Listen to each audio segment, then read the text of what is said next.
찬양이 참 좋습니다. 모든 사람은 자신의 역사가이다라는 말이 있죠. 모든 사람은 자신의 역사가이다.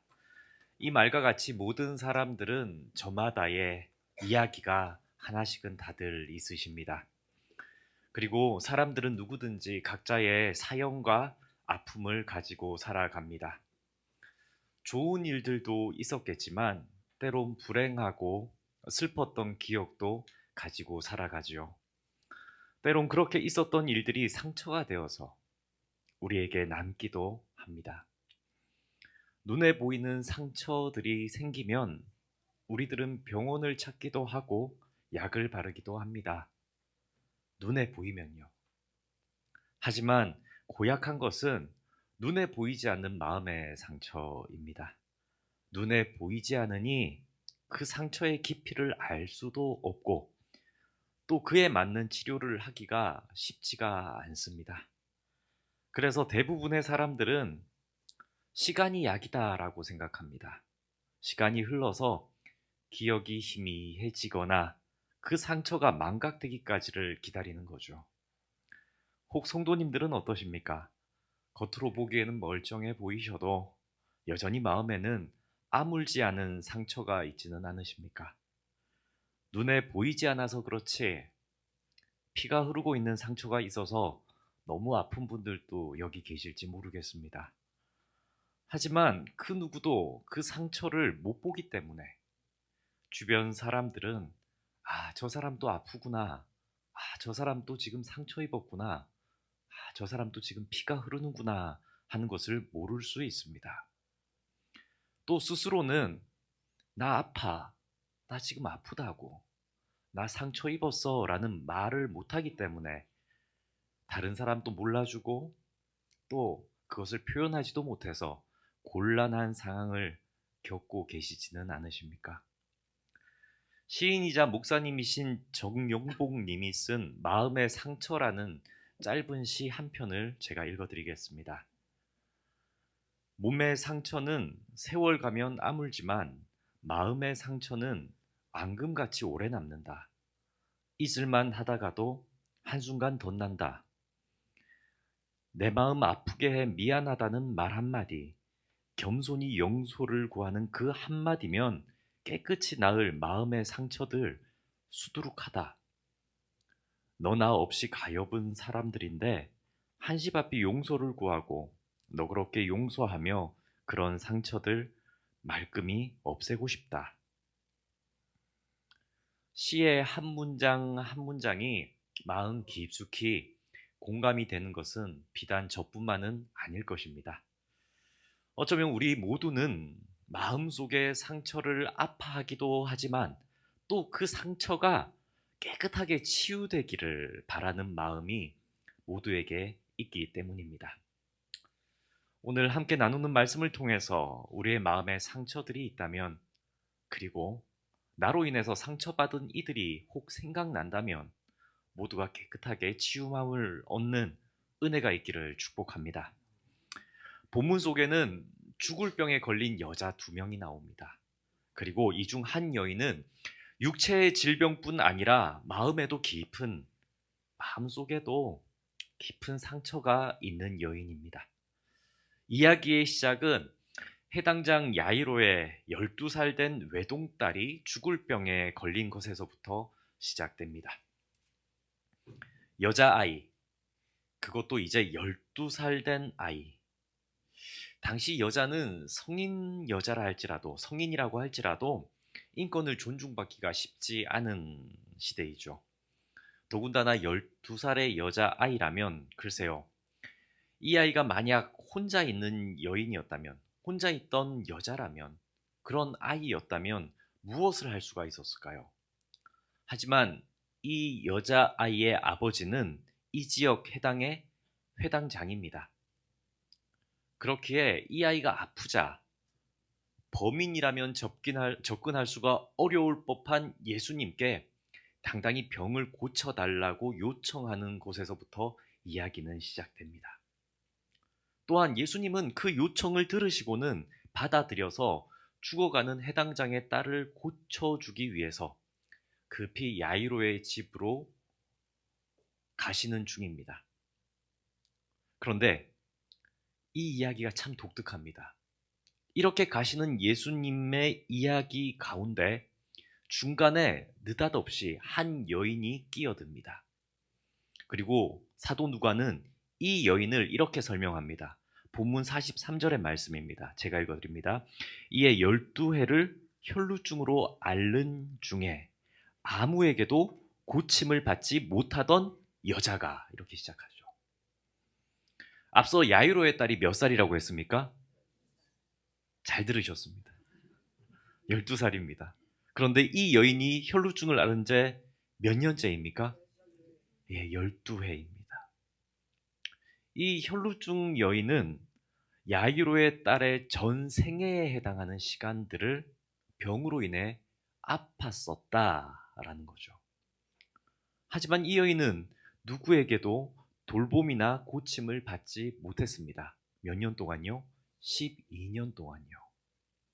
이와 반대로 야이로의 딸은 든든한 아버지가 있기에 바로 예수님에게 치료를 받을 수 있는 상황입니다.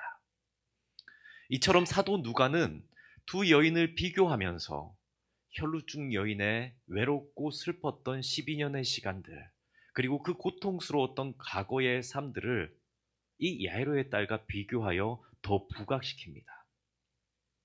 성도님들, 혈루증은 피가 유출되는 질병입니다.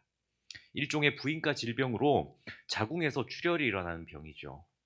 굳이 오늘날 의학명으로 추측해 본다면 자궁근종이나 다낭성 난소 증후군 정도로 이렇게 학자들은 말하고 있습니다. 이러한 병, 이 유출되는 병은 갑작스러운 출혈이 터져서 일상생활에 어려움을 겪게 되는 질병이죠. 생각해 보십시오. 갑자기 하혈이 일어납니다. 당시 이 여인이 어떻게 일상생활을 영위했겠습니까? 그리고 오랜 기간 이 병을 앓은 여인에게는 그녀를 지켜줄 남편이 있었을까요? 없었을까요? 남편이 없었을 가능성이 많습니다. 왜냐하면 율법 중에 정결법이라는 것이 있는데 이 정결법에 따르면 혈액 유출병을 앓는 자는 부정한 자다라고 규정합니다. 부정한 여인, 가령 레위기 15장 22절 말씀에 보면 그가 앉은 자리를 만지는 자도 다 그들의 옷을 빨고 물로 몸을 씻을 것이요 저녁까지 부정할 것이며 라고 말합니다. 무슨 뜻입니까? 혈류증에 걸린 이 여인만 부정하다라고 규정짓는 것이 아니라 이 여인이 앉았던 자리, 이 여인이 만졌던 것, 이 여인이 머물렀던 모든 것들은 부정해지는 거죠. 이 여인이 손대는 것마다 또 이 여인과 함께하는 모든 사람들마다 부정한 자가 된다라는 것입니다. 그러니 누가 이 여인과 함께 동거하며 살 수 있었겠습니까? 혹 남편이 있었다고 할지라도 이 병에 걸린 이후부터는 이 여인은 일체의 사람들과 분리되어 살아야 했습니다. 그래서 이 여인은 지난 12년 동안 어떤 보호자도 없이 외로이 홀로 살아왔을 것입니다. 때론 외로움에 지쳐서 자신의 병을 감추고 사람들과 접촉하려는 시도도 했던 날도 있었겠죠. 하지만 이내 자신의 피가 쏟아지고 자신의 질병이 드러나는 그 시간에는 그녀가 머문 모든 곳에서, 그녀가 쌓아온 모든 관계 속에서 그녀는 쫓겨나다시피, 그리고 빼앗기다시피 그녀는 나서야 했습니다. 성도님들, 이 여인은 그 마음이 어땠을까요? 이 마음의 고통은 어떠했을까요?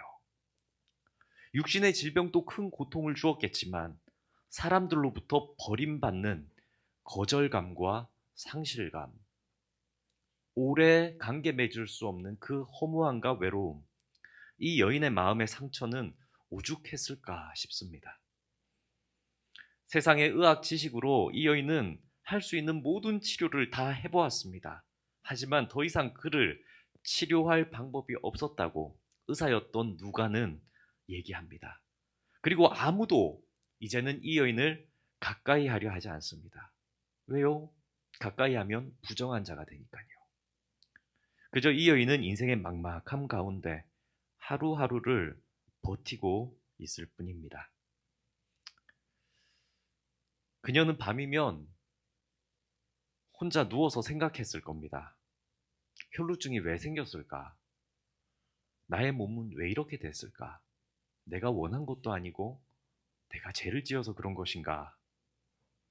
아마도 이 여인의 슬픔과 외로움, 그리고 밤마다 떠올려지는 그 모든 상실감과 거절감, 이 육신의 고통은 여인이 생각하면 생각할수록 아마도 다른 사람들을 대상으로 하는 원망으로 바뀌었을 겁니다.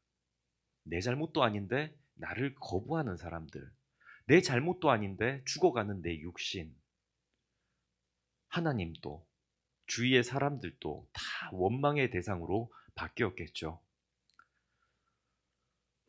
우리 성도님들도 그런 적이 있으십니까?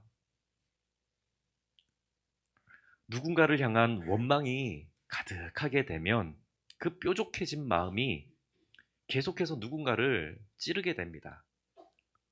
그 원망이 가득해져 있으면 누군가 나에게 다가와도 호의로 느껴지는 것이 아니라 내가 그 사람을 찌르게 된다는 얘기입니다. 하지만 또한 정작 그 뾰족해진 마음이 가장 아프게 하는 것은 누군지 아십니까? 바로 자기 자신입니다. 그래서 그녀는 어쩌면 하루라도 빨리 자신에게 죽음이 찾아오기를 소망하고 있을지도 모르겠습니다. 그러던 중에 이 여인은 예수님이 지나간다는 소문을 듣습니다. 그리고 예수님이 누군지도 압니다. 그런데 그 예수님이 해당장 야이로의 딸을 고치러 급히 이동 중이라는 얘기도 들립니다. 이 소식을 듣는 그녀의 마음속에는 어떤 마음이 들었을까요? 아, 병고침도 해당장의 딸쯤 되는 그런 자격이 되어야 받을 수 있구나 하는 생각이 들지는 않았을까요? 나 같은 사람은 예수님의 존재를 알아도 병고침을 받지 못하겠지라는 상실감이 들었을지도 모르겠습니다. 그리고 예수님이 지나가는 그 길에 밀려드는 군중들을 보면서 그 여인은 예수님을 향해 나아가기도 두려웠을 겁니다. 왜냐하면 혹 그들 속에 들어가서 자신의 몸이 군중들과 닿기라도 하면, 그래서 자신의 질병이 유출병이라는 거, 부정한 자라는 거, 내가 닿은 자들이 부정해진다는 것, 그래서 내 질병이 그 군중들 속에서 발각되기라도 하면 모인 군중들을 부정케 한 자신이 아주 큰 죄를 저질렀기 때문에 그 군중들로부터 돌을 맞아 죽을지도 모르기 때문에 이 여인은 예수님을 보아도 어쩌면 다가설 용기를 갖지 못했을지도 모르겠습니다. 이 성경 본문을 읽는데 만약 이 본문 속의 여인이 나라면 어떠했을까? 만약 내가 이 여인이었다면 나는 어떻게 했을까라는 생각을 하면서 계속 이 본문을 읽어보게 됩니다. 그리고 나 스스로에게도 내가 이 여인이라면 어떻게 했을까라는 생각들을 하며 답도 써보았습니다. 이러한 절망적인 처지에서 예수님이라는 존재를 알고 들었을 때 나는 어떤 생각을 할까? 저 수많은 사람들을 밀치고서라도 예수님 앞에 내 수치스러운 병을 꺼내놓고 고쳐달라고 말할 수 있는 용기가 나에겐 있을까? 예수님과 나만 단 둘이 있으면 할 수 있을지도 모르겠지만 수많은 사람들이 몰려있는 그 상황 속에서 나는 나의 부정한 병을 꺼내놓고 고쳐달라고, 나 이런 사람이라고 말할 수 있을까? 그리고 그렇게 용기 내어 말했는데 예수님마저 나를 부정하다 말씀하시고 나를 거절하면 어떻게 할까 하는 두려움도 들기 시작합니다. 그리고 제일 두려운 것은 그렇게 용기 내어 꺼내 놓았는데 그런 나의 초라함을 주변 사람들이 바라보는 시선들입니다. 나에게 이런 병이 있어요. 나한테 이런 죄가 있어요. 나한테 이렇게 추악한 것들이 있습니다. 용서받고 싶고 고침받고 싶고 치료받고 싶습니다라고 얘기하는데 주변 사람들이 그러한 나의 모습을 보고 싸늘하게 바라보는 시선들이 두려웠을지도 모르겠습니다. 예수님은 나를 받아주신다 하여도 이제까지 나를 거절한 수많은 사람들이 저기 있는데 혈루증으로 인해서 부정하다 여김받은 나를 모르던 사람들도 어쩌면 다 알게 될 텐데 하는 두려움이 이 여인에게 들었을 것 같습니다. 하지만 본문 속의 혈루증 여인은 마지막 용기를 내기로 결심합니다. 마음 깊이 예수님의 옷자락이라도 만지면 나을 것이라고 믿습니다. 그리고 군중들을 해치고 나아갑니다. 조용히 아무도 몰래 예수님의 옷자락만 만지고 내 병을 낫게 하자 하는 계획을 세운 것이죠. 마침내 이 여인은 예수님의 옷자락을 아무도 몰래 꽉 움켜쥐었습니다. 본문 44절입니다. 예수의 뒤로 와서 그의 옷가에 손을 대니 혈루증이 즉시 그쳤더라. 아멘. 할렐루야. 여인은 마음속으로 소리 내지도 못하고 마음속으로 얼마나 기뻤겠습니까? 내 몸에 흐르던 피가 멈춘 걸 가장 먼저 안 것은 바로 이 여인 자신이었을 겁니다. 병이 고쳐졌구나. 믿음대로 됐구나. 하지만 이 여인의 문제는 해결된 것이 아닙니다. 자신의 육신의 질병은 나았지만 그 질병을 고치기 위해 여인은 율법을 어기고 수많은 군중들을 밀치고 자신의 질병을 감추고 이 무리 속에 들어온 것 자체가 불법이기 때문입니다. 그래서 이 여인은 혈루증이라는 이 저주에서 여전히 벗어나지 못합니다. 하지만 이때 예수님께서 가시던 걸음을 멈추십니다. 그리고 많은 사람들 앞에서 자신을 만진 여인이 누구냐며 찾기 시작합니다. 예수님은 내게 손댄 자가 누구냐라고 물으십니다. 이에 제자 베드로가 대답하죠. 주님, 무리가 밀려들어서 밀린 거겠죠.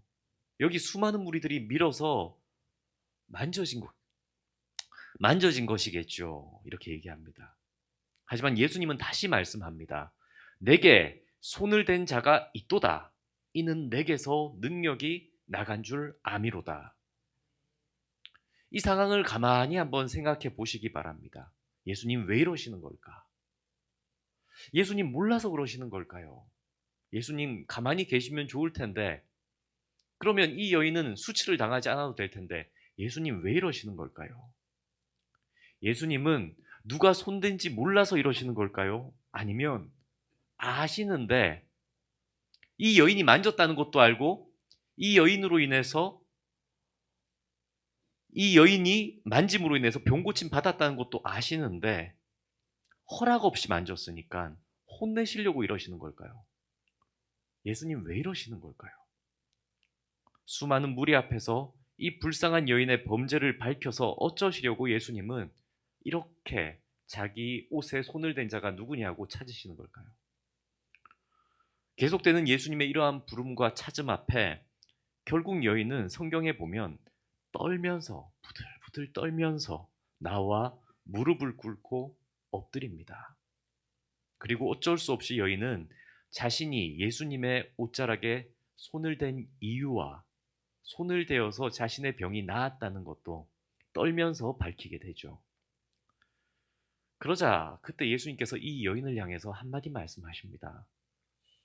따라, 따라, 따라라고 얘기합니다. 따라. 예수님 제가 만졌어요. 낫고 싶어서 제가 만졌습니다. 저 부정한 사람 맞습니다. 저 율법을 어기고 예수님한테 나온 것 맞고 다른 사람들 보기에 민망한 것도 사실입니다.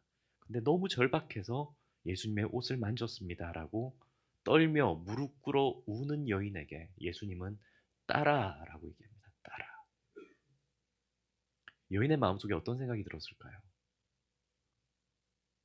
해당장 야이로의 딸을 고치러 가시던 예수님. 높은 지체의 사람들이나 고쳐줄 것 같던 예수님이 한 번도 본 적 없는 부정하다 거절당했던 이 여인을 따라라고 얘기합니다. 따라. 해당장의 딸보다도 더 그 신분이 높은 예수 그리스도의 딸로 많은 군중들 앞에서 불림받게 되는 것이죠. 이 여인은 예수님이 말씀해 주시는 딸이라는 호칭에 지난 12년간의 해안이 모두 녹아내리지 않았을까요? 수많은 군중 앞에서 이 여인은 이제 예수님의 딸이라는 그 신분이 높여지는 은혜를 입게 됩니다. 그리고 예수님은 말씀하십니다. 네 믿음이 너를 구원하였으니 평안히 가라. 예수님이 굳이 많은 사람 앞에서 이 여인을 찾고 그녀가 나았음을 고백하시게 한 이유가 이게 이 말씀에서 이제 드러납니다.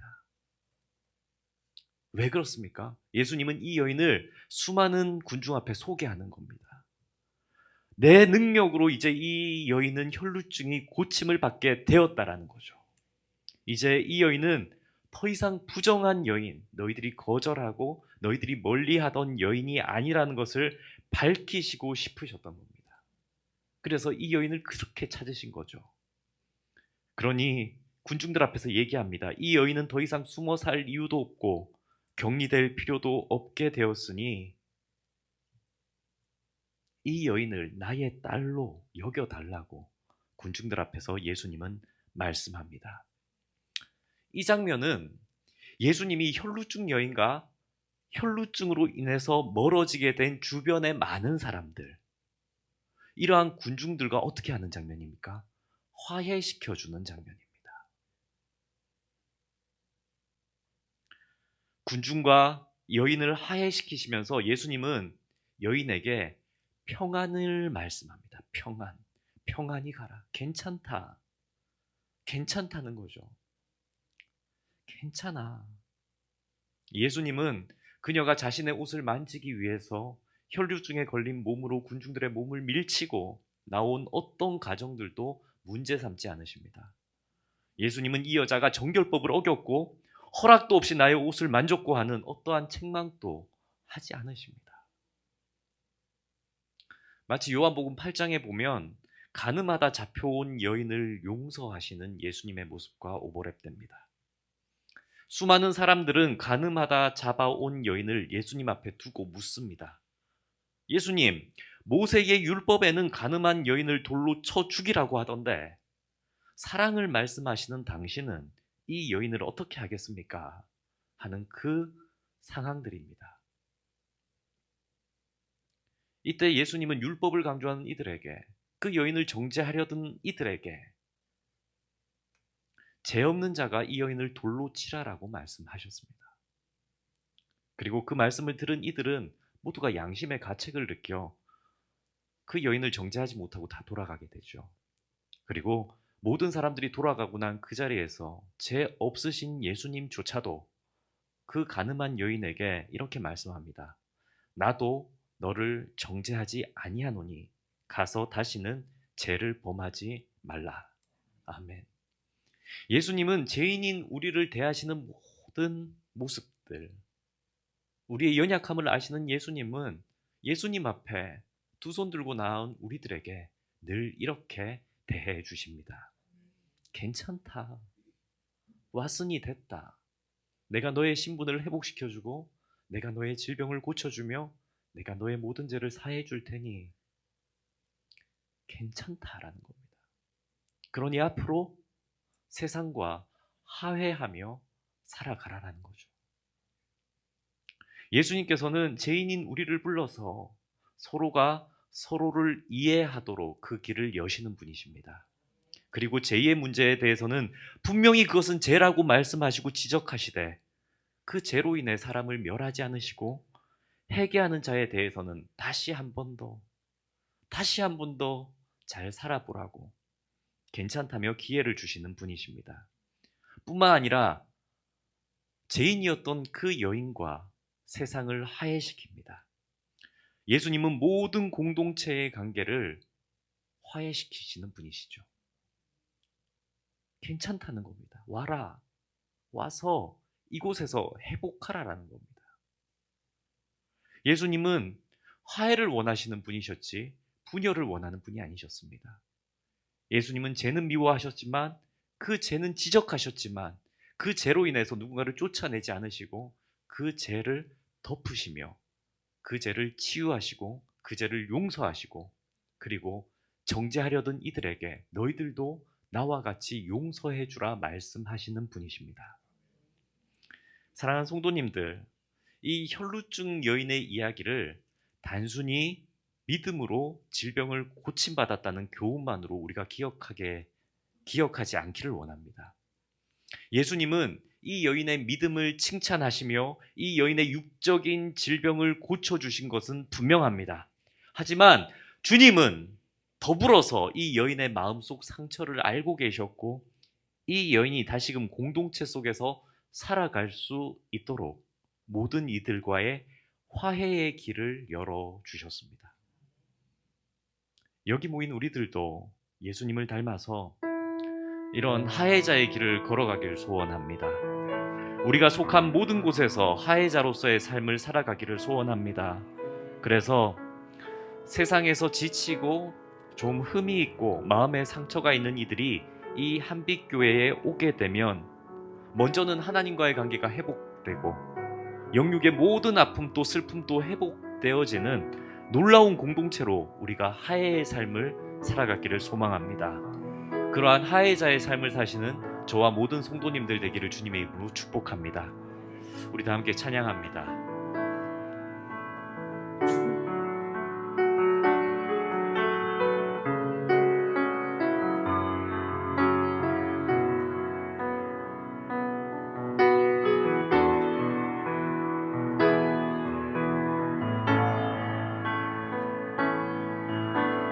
주발 앞에 무릎 꿇고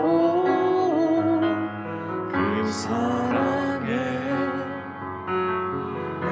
남기네.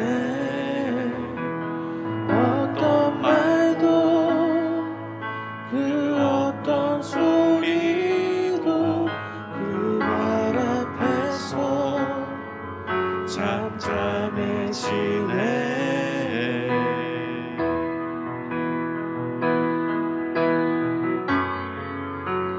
주 나의 사랑 그 발 앞에 앉아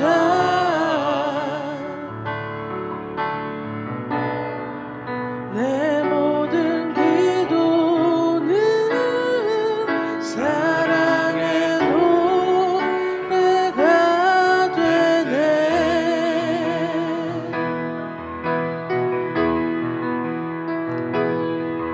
주의 옷자락 만지며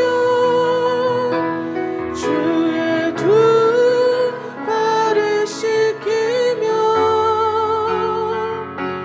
주님 그 발에 입 맞추며 나의 왕관을 놓으리. 주의 옷자락 만지며 주의 두 발을 씻기며 주님 그 발에 입 맞추며 나의 왕관을 놓으리. 우리 다 함께 이 시간 기도하길 원합니다. 이 시간 기도하실 때 말씀이 우리 속에 들어오기를 원합니다. 주님, 어쩌면 내가 이 혈루증 걸린, 그래서 마음에 상처가 있던 여인인지 모릅니다. 아니면 주님, 혹은 저는 혈루증 여인 옆에 있던 그 여인을 부정하다 말했던 사람인지도 모릅니다. 그러나 이제 말씀을 통해 화해자의 삶을 살아가길 원합니다. 예수님께서 고치시고 치유하시고 공동체로 인정하여 주셨듯이 나 또한 예수 그리스도의 마음으로 그 치료함을 받길 원하고 또 치료해주는 사람이 되길 원하나이다. 보라, 이전 것은 지나갔으니 새 것이 되었도다 하시는 그 예수 그리스도의 말씀을 믿고 우리가 화합하고 용서하고 또 이해하는 공동체로 더 거듭나게 하여 주옵소서. 그래서 이 한빛교회 공동체에 오는 많은 이들을 우리가 치료해 줄 수 있는 예수 그리스도의 그 복음의 능력을 발휘할 수 있는 교회 되게 하여 주옵소서.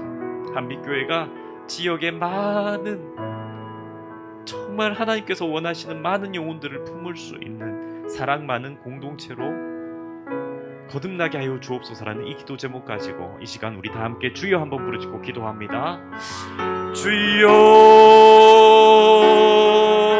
아버지, 전능하신 하나님 아버지, 다시 한번 말씀 속에 우리의 삶을 내어놓고 고침받고 치료해 주는 자로 서기를 원하나이다.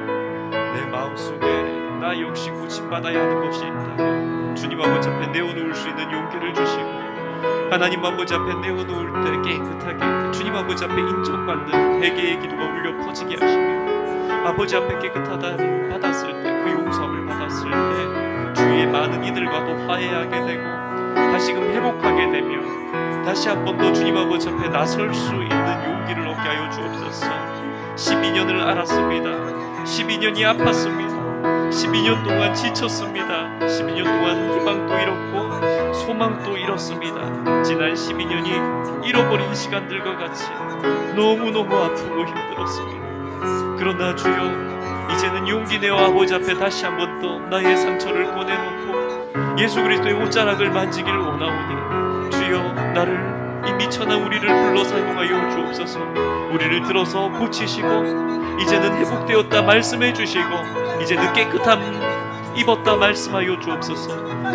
그래서 우리가 온전한 공동체로 예수 그리스도의 사랑을 전할 수 있는 공동체로 설 수 있게 하여 주옵소서. 주여, 이 말씀을 통해 위로받고 용서받고 또 위로해주고 용서해 줄 수 있는 자들로 서게 하여 주옵소서.